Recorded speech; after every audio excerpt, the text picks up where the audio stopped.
Welcome, everybody, to the Choices, Chances, Changes show with Georgie, Dickins, and Kiet, Tran, myself. This is going to be a dynamic podcast that explores the transformative power of personal and professional decisions.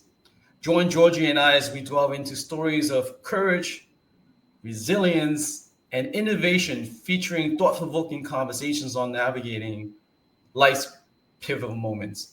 From entrepreneurial journeys to personal growth strategies, we uncover insights that inspire positive change and empower passions or strategies to navigating challenges. Our show will have practical wisdom and real life experience to guide you on your journey of choices, chances, and changes. Georgie, welcome to the show. We finally made it happen. Yeah, this has been incubating for a number of months now, and a mutual friend connected us. And I remember when we met, we came away thinking, wow, that was a really inspiring conversation. And I think we both were sparking each other's thinking, and we thought, you know what, we want to bring this to more people. And you shared the word thought-provoking, and I think that's our intention. It's to catalyze people's thinking, to move people to action, and share some of the lessons, learnings, and insights, from our own careers, and equally that we've learned from others as well. So I'm excited, very excited. I realize my bow's right. I'm very excited for us to be here. No, exactly. And Joey, one thing to talk about, bringing energy levels together, right? Like we don't realize we're all balls of energies, and how we bring energies to ourselves and how we bring energies to others, and how when we meet someone that empowers or enhances our energy for wow, we gotta find something to work together with that individual. And that's really how this all started, right? From that perspective. Yeah, and it's really interesting you say the word energy, because if you said to me 10 years ago, we're all energetic beings and we connect to energy, I'd have been like, okay, that sounds really woohoo.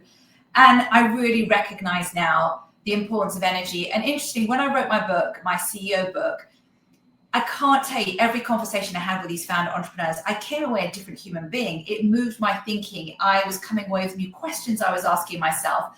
And it really underscored the importance to me of the power of connection and who you surround yourself with. And I think energy, we often don't recognize the importance of energy.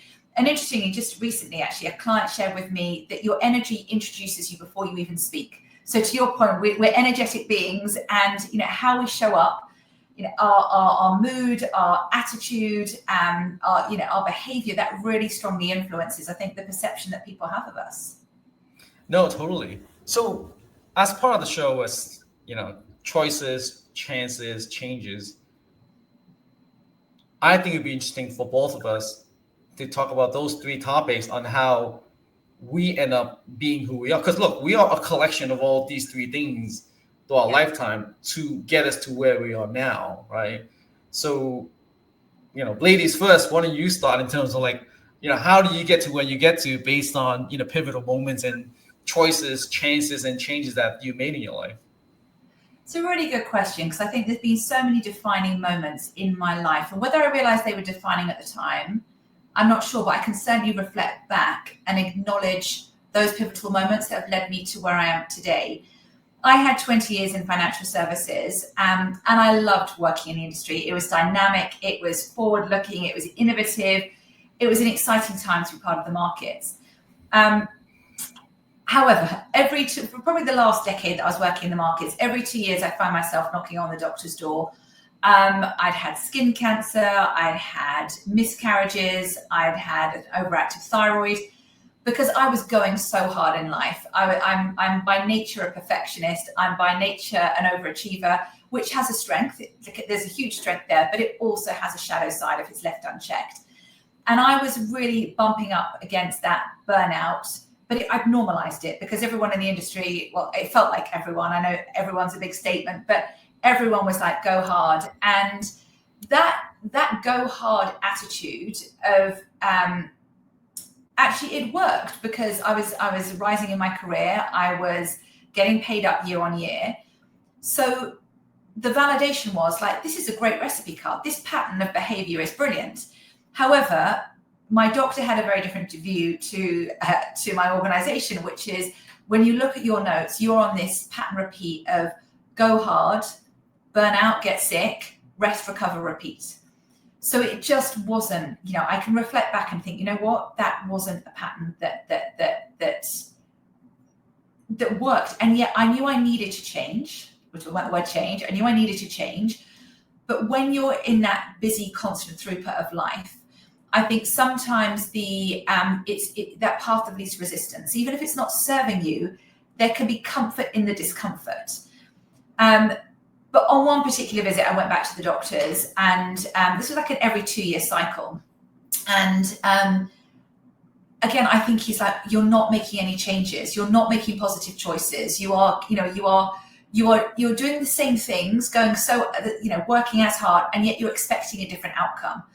And I realize now that your inputs in life completely correlate to your outputs. So, you can't expect to feel fit, healthy, well, full of vitality if actually all the inputs are not sleeping, sacrificing sleep for more hours worked, on planes all the time, making, stress being your constant companion in life. And on this particular occasion, I think he was just irritated. When is this person going to take her life seriously? When is, I'm giving her the insight to, help her make these positive changes. And I was then pretty much in burnout phase. And the doctor at that point said to me, if you do not make changes in your life, you are not going to see your children grow up. And anyone who's a parent, it was, I don't even know how to describe it, but it was suddenly when two people who are 8 and 6, who I care about so deeply, as soon as I thought they were going to be impacted, I was like, you know what, I'm now listening. You have my full attention. And it was that life event that actually I was in burnout phase. And because I think what irritated him was he said, you need to take a week off work. I'm like, no one takes a week off work. Like, we were going sick. Like, a week is... And he's like, no, like, you need to take a week off work.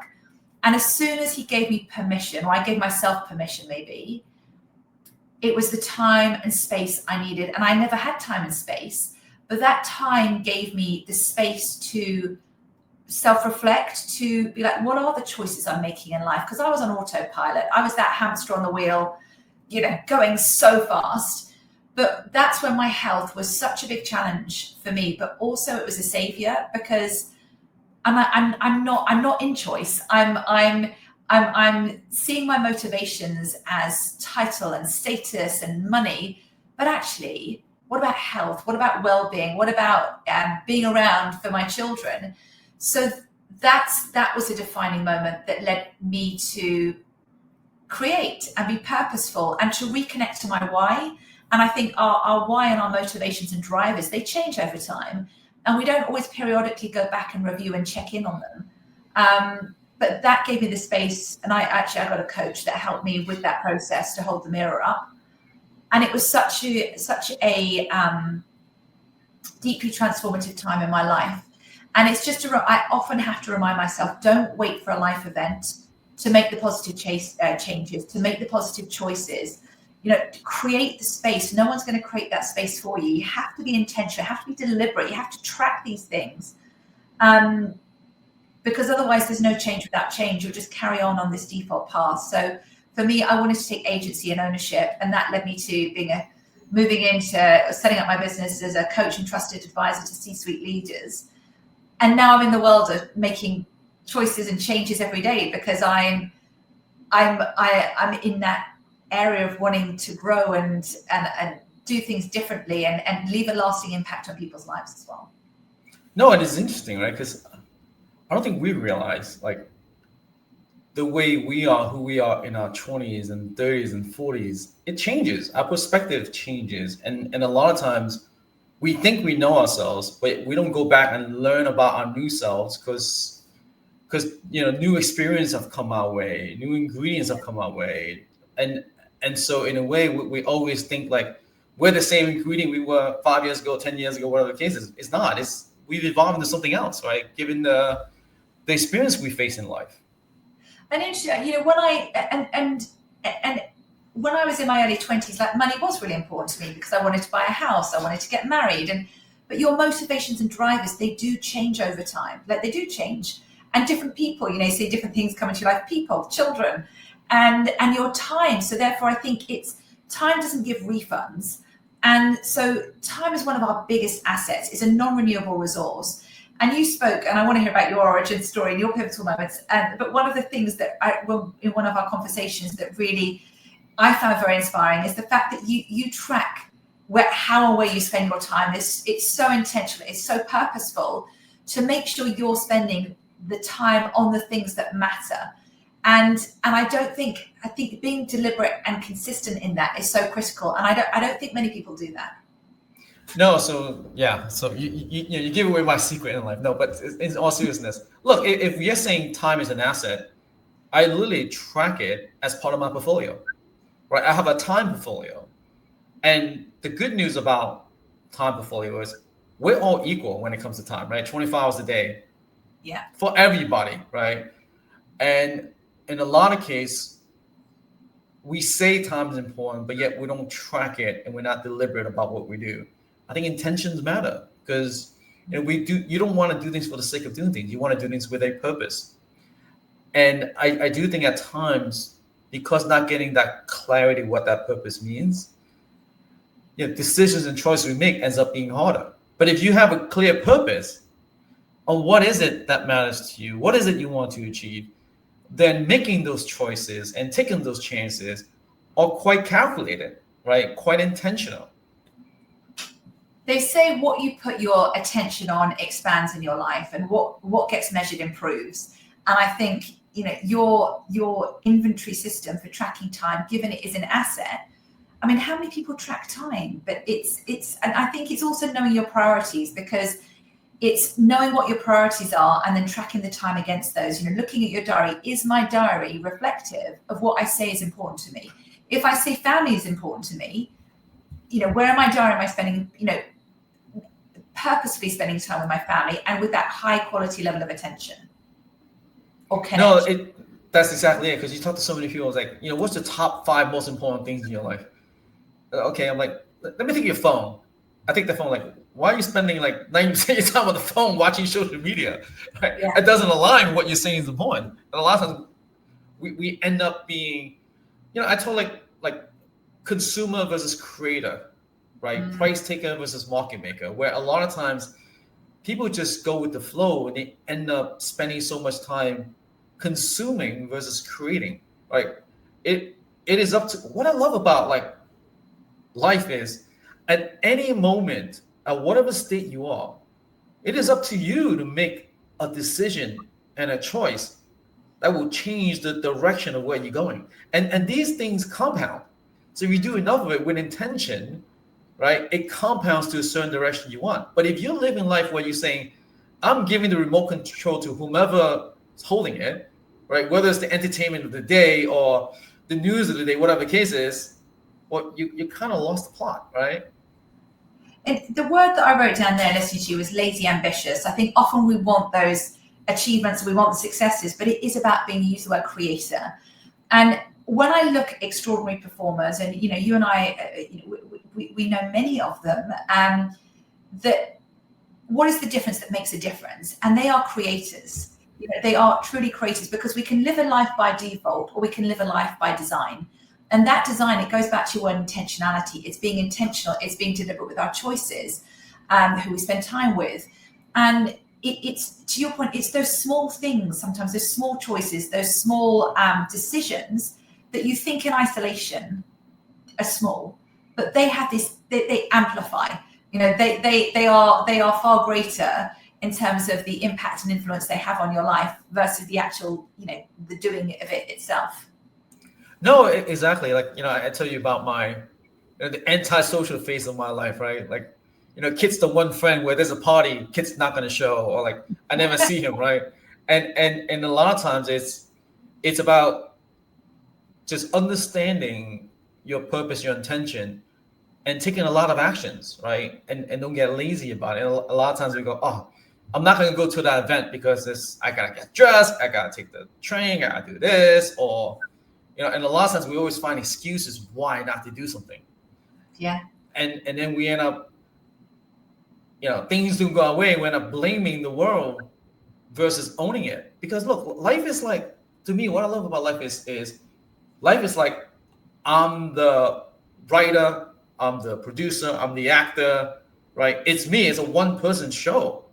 Yeah. And so unless you see that and unless you own it and you say, okay, what is it that I want and what are the decisions and am I making, what activities I'm doing?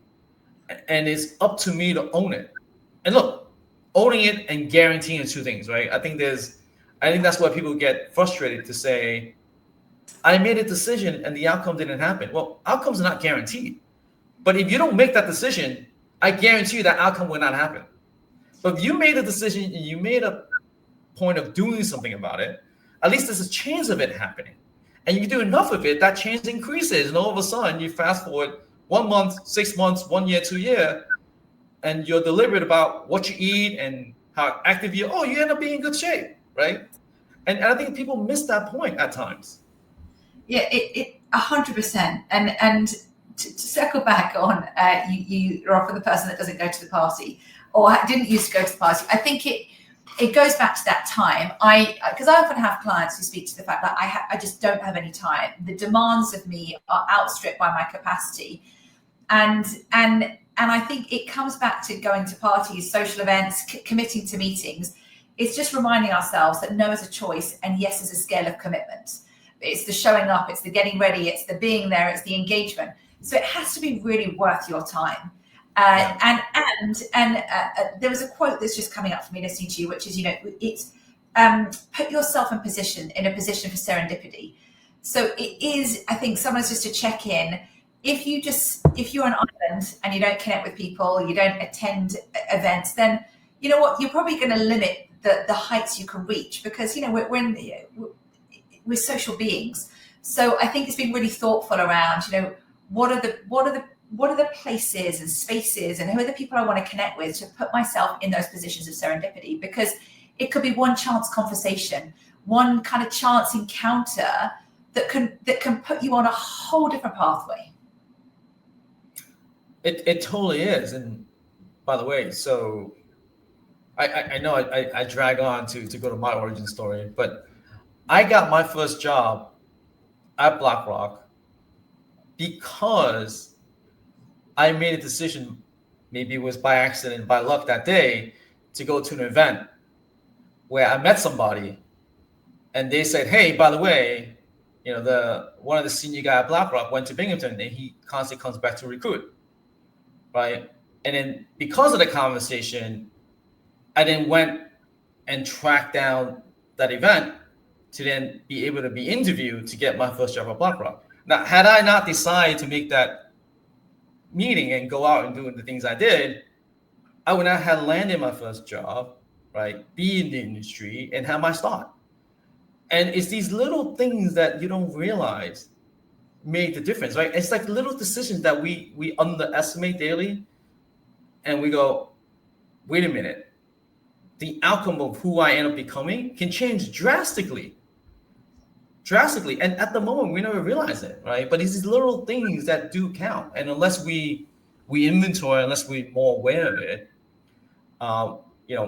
we'll just end up ping pong through life, handing someone else the remote, right?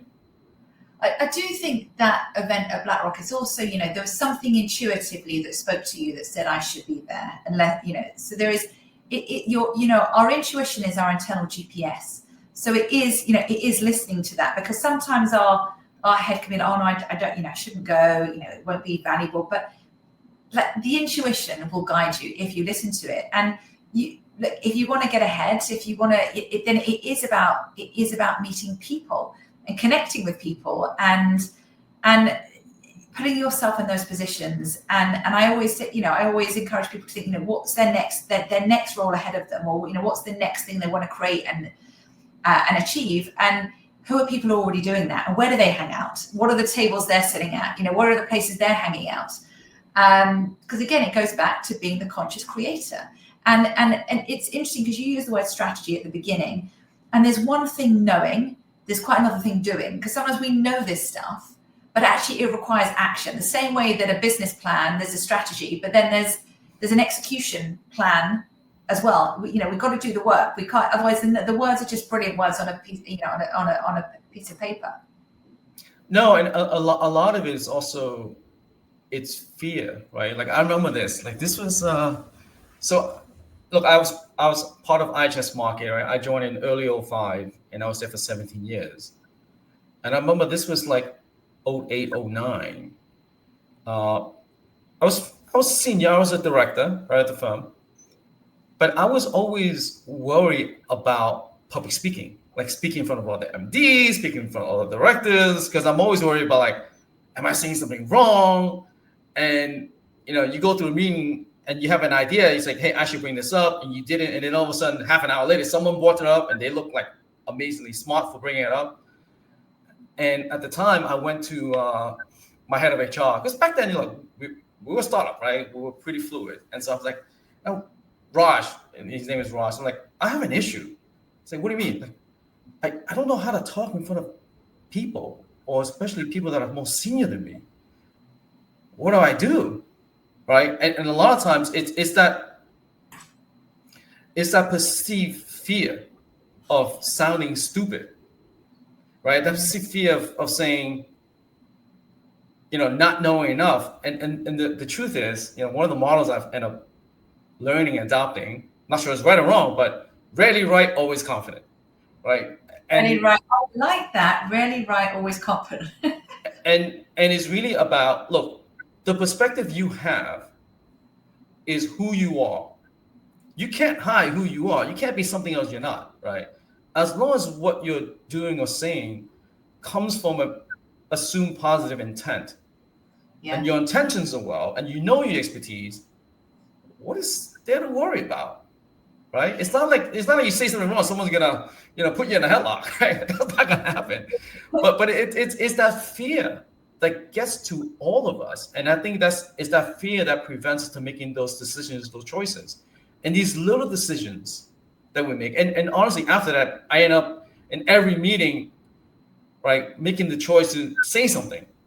And then as I say once or twice, I end up getting used to now speaking, and all of a sudden speaking in crowds of hundreds of thousands of tens of thousands.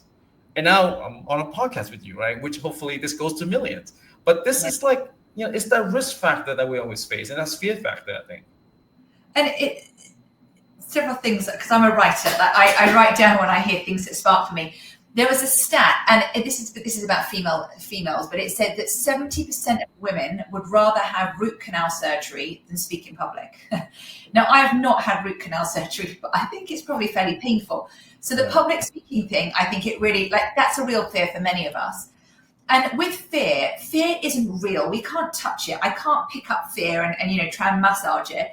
But it's a felt experience. And I've always loved the acronym for fear, which is false evidence appearing real, because that false evidence appearing real, it's the fear is public speaking. I used to have a real fear of public speaking. I didn't want to look stupid. I didn't want to look like, I was worried about filler words. I didn't want to, again, I was fearful of judgment, fearful of what people might think about me, fear if I just looked inadequate in some way. So that chimp on my shoulder was a real badass, but not a nice badass, just one that was dialed up on full volume. And I listened to that voice as if it were true. The one that's like, don't speak up, don't speak up in a team meeting, don't take this, the position on the stage, you're not good enough, it's all going to go horribly wrong. But that's, what is the evidence to support, refute that? Because sometimes we live in the story, but it's a story, it's an assumption. It's and we're great Oscar-winning story writers. So now that, false evidence appearing real, I think it's just acknowledging fear. Fear is trying to protect us. It's, if you were to climb up Everest without any safety equipment, and your voice is saying, "Don't do it," "Don't do it, Kiet." That could be really scary and dangerous. Listen to it, because fear is really good. It's got such, you use the word intent. It's got such positive intent. But I choose the acronym FEAR, which is feel everything and rise. So that feel everything and rise, acknowledge it. It's there, it's trying to help me. But what you did is you confronted it. Every opportunity you gave, I'll ask a question. And the more you exercise that muscle, it's a bit like if you want to get a six pack, you've got to exercise the muscles. Doesn't just materials, magically happen. And the same is true, for example, in that situation. It's, and out of interest, was it as bad? You know, what was your? I'd be curious around what were you afraid of, and was it as bad as you thought when you then started speaking up more and started putting yourself into that kind of realm of discomfort? Well, I think part of it is funny. Part of it is, you always think people are thinking about you and judging you, and then when you get older, you realize no one's really thinking about you at all, right? and that's the reality. And so for me, it was just doing more and more of it, and not get too worried about people's perception, because it's really about whatever I'm saying, it comes from a positive intent. Right? It is the real authentic me, it is the authentic view that I'm providing. And as long as it comes from that, mindset, I have nothing to worry about. Right. And so for me, it was getting used to that. And look, part of it was, and I see this happen a lot, is we always get comfortable and we're not used to the uncomfortable moments. But it's the uncomfortable moment that helps us grow and improve. And so for me, it's just being able to do that and feeling that uncomfort. And now it's actually, I'm pretty comfortable speaking in crowds, right? I just need to stop talking because sometimes I talk too much, right? But that comfort then allows me to say, what's the next level of uncomfort? Well, it's doing a live show with Georgie Dickins, the legend, right? And it's really about, how do you get yourself into uncomfort moments to grow, right? And really having that clarity and intent to say, it's fearful, but I have the courage to do it, right? Yeah. Courage is doing something while you're still fearful of it. And I think we all need to realize that, embracing that uncomfort is really, really what drives growth at the end of the day, right? When I look back at some of my, I suppose, moments that have really, in my career, that have, working at JP Morgan, doing my first TEDx talk, doing my first live TV interview, getting promoted, like some of these really pivotal moments, I was really scared. I was really scared doing my TEDx talk. I was really scared when I started at JP Morgan, because I was like, wow, am I good enough to be here? I didn't come from Cambridge or Oxbridge. I felt inferior. I felt like an outsider. So I was scared. And what I suppose realized in my 40s, and it's taken me a couple of decades to realize, but when I'm scared, that's when I'm learning and growing, in that kind of personal growth setting. And so actually, if I feel a little bit scared, that tells me I'm on the right path, because I'm stretching, I'm growing, I'm learning, it's new skills. The same way if I'm going to, when I did my skydive, I was scared, but the feeling I had when I finished was, incredible. The same when I ran a marathon, I was scared, but I think feeling fearful or afraid, it's how you engage with that, because some people then try and pull back or resist it, and actually there'll be certain situations where I listen to it, and other times I think, again, it's not a bad thing. Embrace it, make it a friend. It's not a foe. Yeah, I guess the real question is the driving force behind making a choice, right? Because a lot of times, you talk about, like, your why and your push, right? And and everything I do is my why and my push. But the question I'm sure everyone's listening is to say, well, how do I know it's the right time to make the choice? Or, what are the signals I need to search for to say, hey, it's time for me to make a move, or whatever the case may be. And, one of the things you and I talked about before this was, I don't think a lot of people realize this.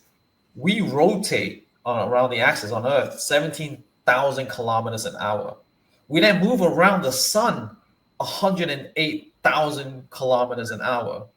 And then the solar system moves within the Milky Way galaxy. And then the galaxy itself moves within the universe. So reality is everything's changing around us. And that's the external, right? But what's difficult is making that internalization say, now it's time to make a choice. Now it's time to make the change. Like, what should people look for as signals to say, now is the time, in your view? Yeah, and it's because sometimes the signals are there, but we don't hear them. There are signals all around us, but we're so busy. It's a bit like, head down. It's exercising that peripheral vision so you can see the signals. A lot of my clients, what they do, and I try and do this myself, and I'm probably like an 8 out of 10. So there's still room for improvement.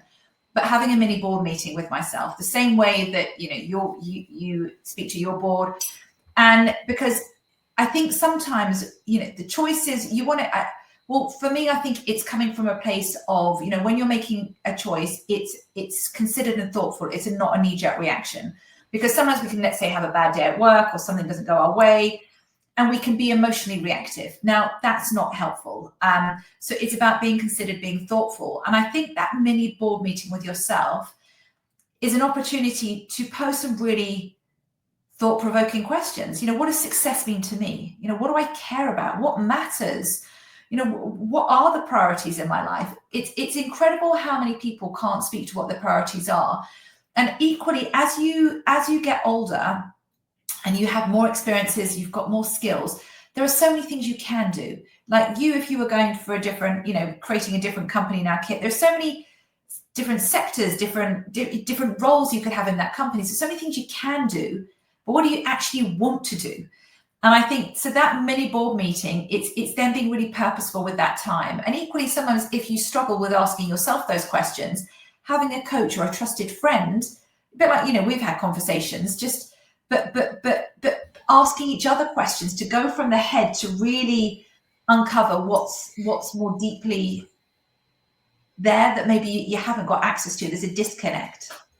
I love that idea, having your own personal board, right? Because a lot of times, like, we have blind spots, but the reality is you don't have to do this yourself.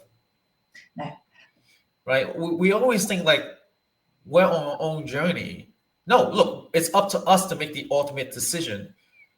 But the fact finding, the discovery, and the process, right? We can get help, right? To your point, like either your personal board based on people or working with a coach, right? There are ways around it to really help you get through a lot of these things. But a lot of times it's, we're always trying to find the signal ourselves, and sometimes it's hard, right? And it's interesting, those signals, like my burnout, I had loads of signals. I didn't hear them. I didn't see them because I was so in the weeds of life. And I talk about, with some of my clients, I talk about eagles and pigeons. And sometimes it's about being a pigeon, you're kind of in the weeds, but other times you need to be that eagle. And if you think about an eagle, it rises above the noise. It gets perspective. It gets to, because it soars at that high altitude. And the same is true when we're so busy and we're in, many of us have become human doings rather than human beings, because we are doing all of the time. So how do you create that space to move above the noise, to get perspective? And to reiterate what you said, you don't have to do it alone. I think it's having people, internal, like an internal board of directors. Some people reference it as their trusted tribe, and it's having also like a mirror. I've got friends of mine who are mirrors, who we can't always see ourselves objectively, the good things and the bad things. It's when I do 360s for clients, and I often share their core skills and attributes. There's sometimes some resistance because they're not fully aware of why their star is shining incredibly brightly. So those mirrors, I think, can give you insight. And equally having sounding boards to test your ideas out. So you because sometimes those sounding boards can ask you questions that maybe you hadn't thought about asking yourself. No, that's right. It was funny about signals. So I was at a family wedding. It was a wedding of a family member. And during that event, I was trying to close a big deal. So I was on the phone the whole time. And there was this picture that someone captured of my daughter trying to get my attention, yet I was on the phone. And then they sent me the photo. And that photo was a signal to me to say, wake up, right?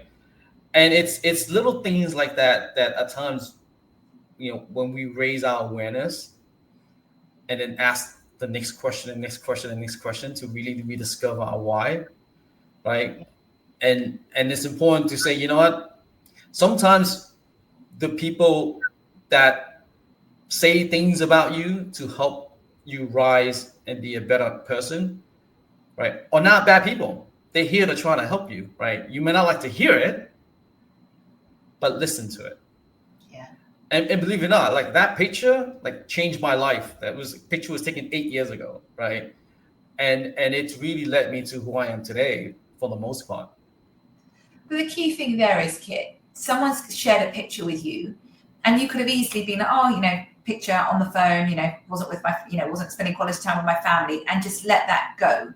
But you chose to be a really powerful moment for you to be like, okay, what are my priorities? And and you were able to look at yourself from the outside in, because there's a picture of you, and so hence there's the knowing and doing.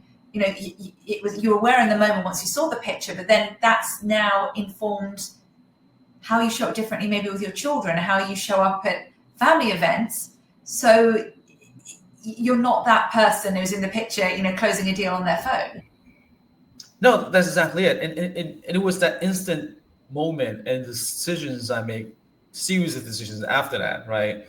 But it really starts with, and a lot of times we live through life, and you and I tell us, I'm going to bore the audience with this. We actually have 3 brains, right? We have the reptilian brain, and so the whole time you and I are talking, we're breathing, right? These are natural instincts, right? Because our bodies create these auto systems we don't have to worry about all the time, right? This comes from millions of years of evolution. And then we have the amygdala. The amygdala is the piece of the brain that controls our emotions. And tied right next to the amygdala is the hippocampus. Hippocampus controls our memories, right? And as I learned about this, right, look, the amygdala was created so that, hey, we see a tiger, drive your emotion, get your body going, run, right, for your life. A lot of these fears that we have is no longer the case. And so for us, at least my personal view is, the key to life is learning how to control that amygdala, right, that emotion. Because if we do, and we get the level of clarity, right, that's when we can use our neocortex, like our logic brain, the most. And what happened is, like, at least in my part, was I got myself to an auto mode. And so I wasn't really fully aware, right?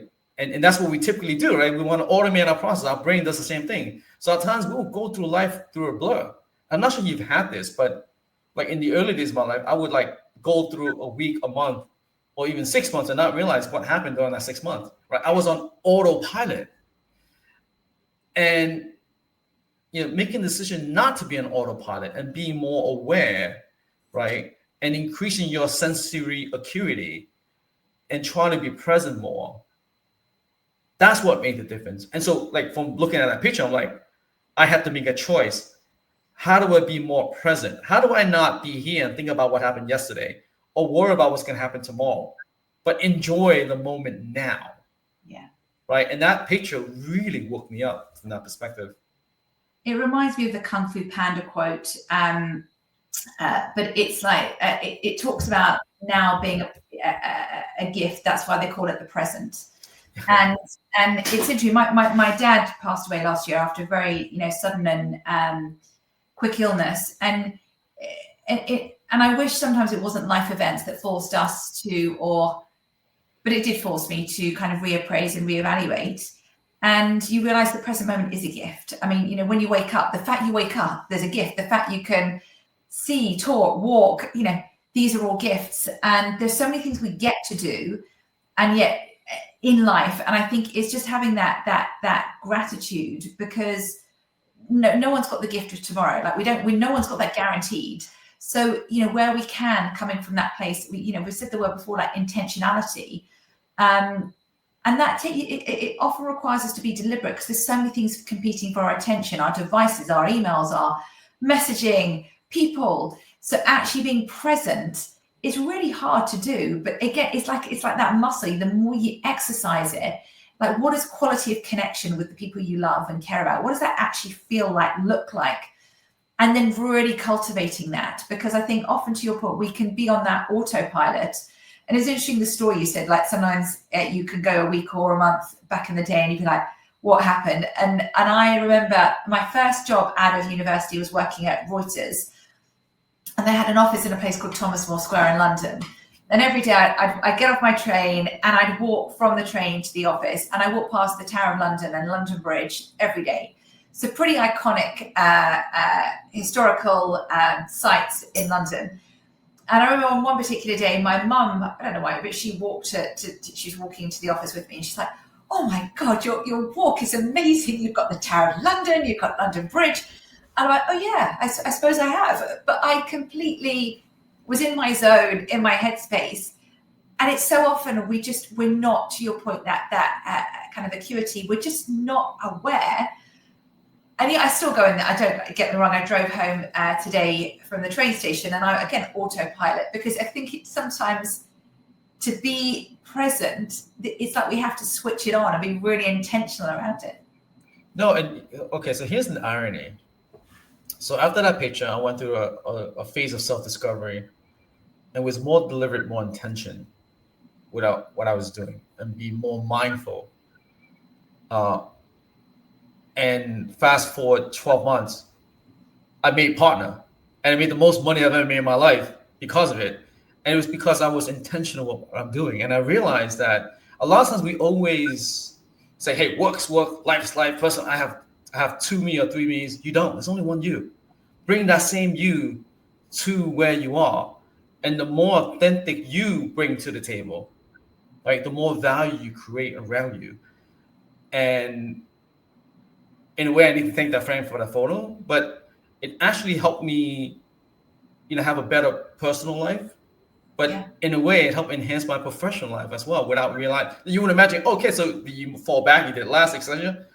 I end up doing much better because of it, right? Because I'm much more mindful. And I don't think people realize that, right? But the point you made earlier, you said it's the small changes that can have the biggest impact. So you don't sometimes recognize at the time that ripple of impact that it can create across all aspects of your life, because you're probably more nourished, more balanced, you've got better connections with those you love more dearly, or most dearly. So everyone wins. You show up probably more energetic, more enthused. Like so it is those and those small shifts and small choices. They'll be different for everyone, but it is about making those small choices. And I think often people feel or think that small choices don't really matter. But you said before, they compound over time. And it's the same when we're looking at behavioral change. Let's say you want to be more confident, or you want to be more assertive. It's those small changes that ultimately get you to where you want to get to. It doesn't happen overnight.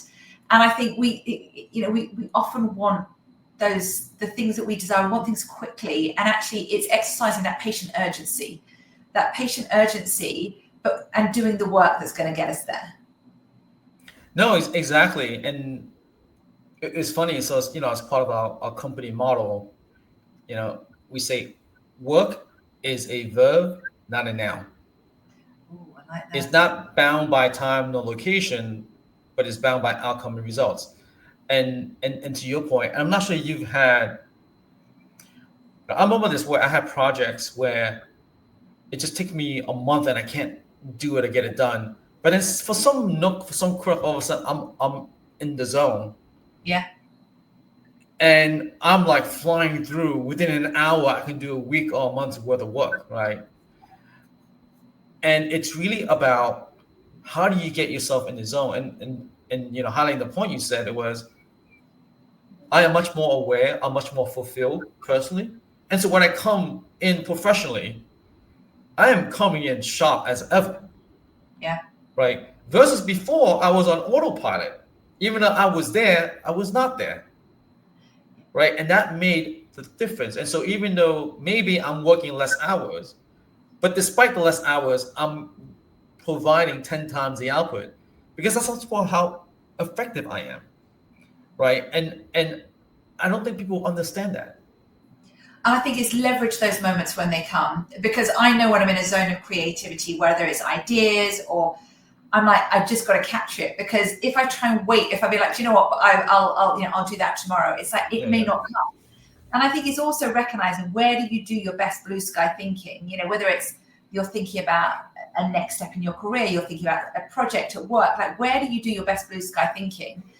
And sometimes that's locking yourself away in a room. Sometimes it's going away, just going out for a walk. But where can you create the spaces away away from a bit of the chaos? Because there's so much chaos, there's so much noise, more so than. And there's a stat, and I'm going to really not relay this correctly, but I read a book recently, and it talked about our parents' generation. So I'm 45, my parents are mid-70s. About how much information they consumed on a daily basis. And it was something like 3 newspapers worth in terms of TV. And, they had a newspaper every day, watched the news 3 times a day. I can't remember, but it's not even 10x. It's probably like 100x versus how much information we take in now. And there is a saying called digital dementia, which really gives me a bit of reassurance that when I forget things, it's not actually something serious. It's just because I'm on a device too much. And all these advances in technology, they're incredible. The fact you and I can do this podcast, in different time zones, different locations, incredible. The fact people can connect to us, from anywhere around the world, amazing. There's a shadow side. It's that feeling like we're always on, 24/7 contactable. And when I started in my career, and I was at Reuters, then I went to ICAT. I remember I lobbied really hard to get a BlackBerry, because the BlackBerry was indicative, and it was the device, which is a phone. It had basic email. That was indicative if you were someone that was very important in the company, if you had a BlackBerry. And so I was so excited to get this BlackBerry, because I was in sales. I was deemed eligible to have a BlackBerry. And I used to get really excited when the red light flashed, because it meant I had an email. Whereas now, many clients in the corporate world, my clients in the corporate world, will get 400 to 500 emails a day. So how do you even go through all those emails? So I don't even know what my first point was, but it was about, it's recognizing we're in information overload. So, where can you create the space? Because otherwise you're in the noise, and we all need time to connect our creative dots. No, you do. And I think you hit it right on point. It's like, for me, like early in the morning, I do my best thinking, right? That's why my wife's always like, why are you up at 4:30 in the morning? What is wrong with you? I'm like, well, that's why I do my best thinking, right? But it's also, one of the things that I think we don't do enough of as people in general is, before we leave the house, right? We check the mirror. Do we look good? Are we well dressed? Do we smell well? We don't spend enough time to think about, well, it's our mindset in the right place.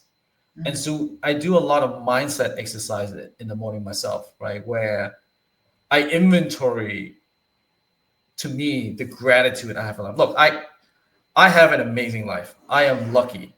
People say, but kid, why are you lucky? Like you live in a refugee camp.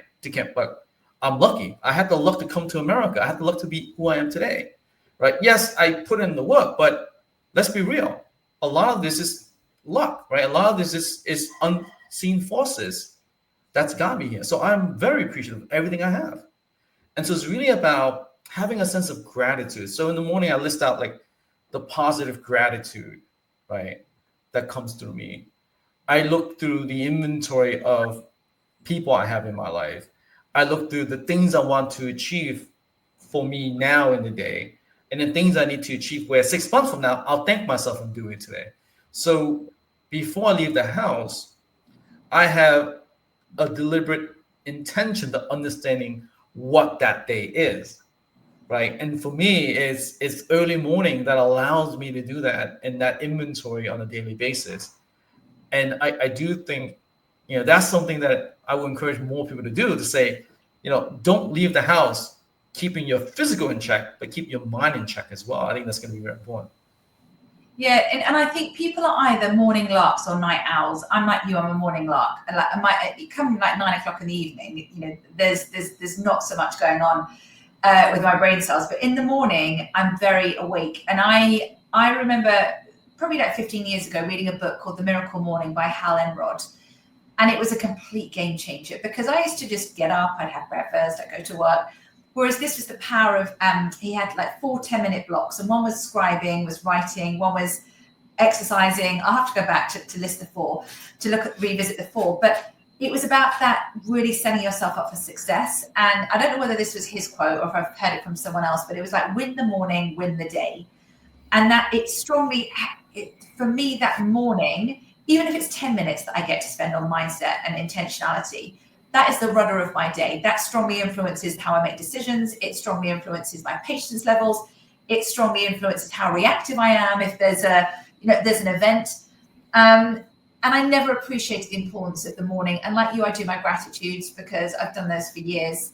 And my sons often say, like, 5 fingers, right? Things you're grateful for. And then I'm grateful for a house, so I'm not getting them to go even more specific, because gratitude has a really extraordinary energy associated with it. And I think when we take the time to be grateful, we then really see what there is to be grateful for, because it encourages us then, subconsciously to be scanning our environment, to look for points and moments of gratitude. And typically there are so many. For a lot of us, there's also lots of things that aren't great. So it's trying to sometimes, offset that with making sure you're focusing on the good things too.